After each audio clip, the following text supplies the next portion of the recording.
So here in this quick tutorial, I will let you know can you get Telegram Premium for free. So let's get started. First of all, let me just open up my Telegram application and show you how you can get the Telegram Premium. So as you can see, we need to go to the settings, and once you scroll it down, you will probably find Telegram Premium. So simply tap on that, and as you can see, there are two options. First of all, monthly payment system and annually payment system.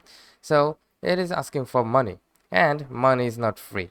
So if you know that the money is not free, then you will not get scammed by the people that will send you like links to click on to get the premium for free. As you can see, the Telegram is charging money, and no one ever whatsoever give you something that is costing money for free. So either they were trying to scam you, or they want your Telegram account access by that link.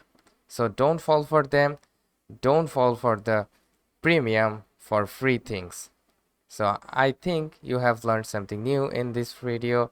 So if you did, please like the video and have a very good day.